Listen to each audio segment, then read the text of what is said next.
Hi, I'm Jacob Gallucci, and I have a story to share with you today. Believe it or not, back in the summer of 2010, I actually interned for Dick Biondi. Yes, the Dick Biondi. It was for school. I was at Columbia College, Chicago at the time, and it was a summer internship. And initially, I wanted to work at the Drive as an intern. The Drive is 97.1 FM here in Chicago. But they didn't have any like production or promotion internships, so their only internships were in sales, and I really didn't want to do sales, so I just said I wanted to work with Dick Biondi. I mean, he's one of my all-time favorite DJs. He's probably number two for me all time, only behind Bob Stroud of the Drive. Stroud's definitely my number one, but Biondi's great. I love Biondi. I've been listening to him since he was on 104.3 right here in Chicago. It was Oldies 104.3, excuse me, Oldies 104.3 back in the when I started listening in the 90s, going into the early 2000s. Then it became the true. Then it became let me see the it became Jack FM, and then after that it became K Hits. Now it's K Hits, and Beyondi's now at 94.7. It was initially the true oldies channel, but now it's a classic hit station, and they moved Biondi to when I was his intern. His time slot was 7 p.m. until 11 p.m. every weeknight. About I want to say early last year, his time was changed, and now he works from 11 p.m. to 2 a.m. and it's a shame he's on that late. I mean, they really screwed him, but whatever. I don't know. He's great. He's still great, though. I still listen to his show from time to time. But when I worked for him in the summer of 2010, it was a great experience. It really was.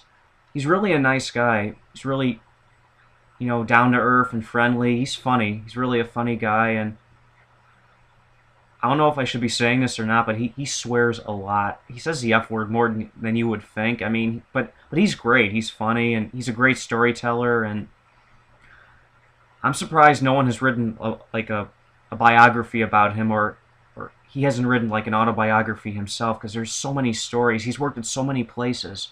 He's been a DJ since the 1950s. I mean, my parents were listening to him. He was on WLS AM 890 here in Chicago back in the 60s, and then he was at WCFL, which is AM 1000. CFL now is WMVP, which is Chicago's ESPN radio affiliate.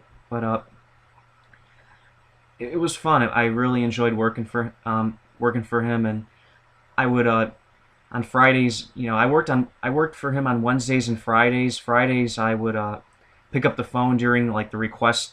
It was his Friday night request. I'm sorry, but Friday night was the night where people would call in to make requests as to which songs they wanted to hear, and I would pick up the phone and write down the requests, and I would give them to Dick, and he was really, it was a fun experience. I really enjoyed working there, and I met some other people there too.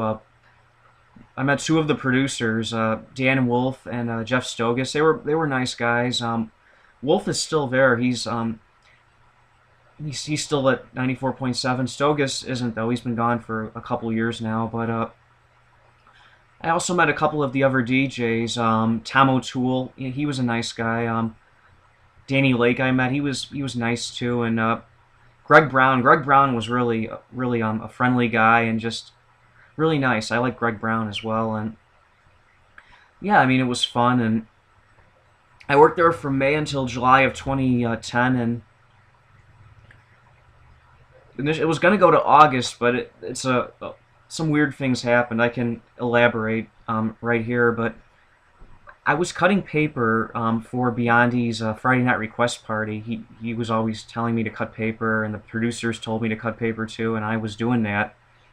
It was in a different room at the station, and I went into that room, and I was cutting paper, and I walked around for a moment. I was looking out the window. The view's great. The station's right across the street from the Chicago Theater, and it's on State Street between Randolph and Lake. And a couple of women saw me.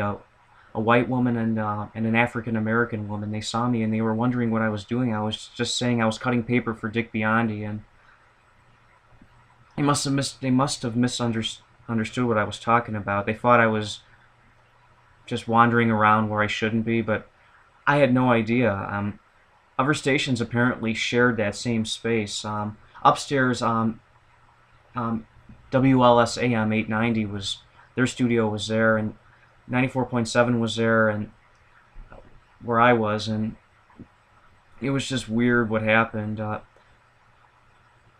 The station's program director, his name was Michael Lacrosse. I don't think he works there anymore, but he called me. I want to say a couple days later, and he was wondering what had happened, and I got nervous. I thought it was serious stuff, and I was like, I didn't steal anything, and he's like, I didn't say you stole anything, and he basically fired me over the phone for no reason whatsoever. All I was doing was cutting paper for Biondi, and it was just a misunderstanding. That's all. And I cleared it up with Columbia College, the internship coordinator, Tom Joyce. I was telling him I'm sorry for everything. It was just a misunderstanding, and I apologized to Michael Lacrosse, and he accepted my apology too. And I ended up getting a B on the internship, which is good. I mean, considering that I was basically fired, I still got a B, which is good. And it was a fun experience, but I don't know. Like the station now is a classic hit station. It's sort of like a poor man's version of 97.1 FM The Drive, and I don't know. I don't like the station as much as I used to, and they play too many 80s songs. They really do. Too many songs from the 1980s, and there's some artists from the 80s I really don't like Huey Lewis and the News and Hall & Oates. I mean, Hall & Oates, they're okay, but I don't know. I've never been a big fan of theirs. John Mellencamp I always saw kind of as like a poor man's Bruce Springsteen or Bob Seger, but he's all right. I mean, he's not one of my favorite artists, so, and the station's not as good as it was, and I'm just not really into radio as much as I used to be. Most of these stations play the same songs, and I mean, really, like 93 XRT, 94.7, The Drive, The Loop, and K-Hits play largely the same songs. XRT though, there are differences. XRT plays a lot of recent stuff from like alternative rock artists, indie rock artists, from like the 90s and 2000s, and The Drive and The Loop play the same songs, and 94.7 and 104.3 play the same songs. It's all the stations are basically the same now. Radio's gotten boring. It really has. Really don't want to do radio anymore. I would just prefer to do these videos. I mean, I know so much more besides classic rock. I know a lot about music and sports, movies, TV, food. I love talking about food, and I just don't want to. I thought about being a DJ. I just don't really want to do it anymore. I mean, but I still had fun working for Dick Biondi, and it was a great experience. I mean, it's something I could tell my kids one day, and it was worth it. It totally was. Okay, sorry for the long message here, and I'm sorry for rambling, but there was a lot to talk about today, and I'll be back tomorrow with 2 new videos, and until then, take care.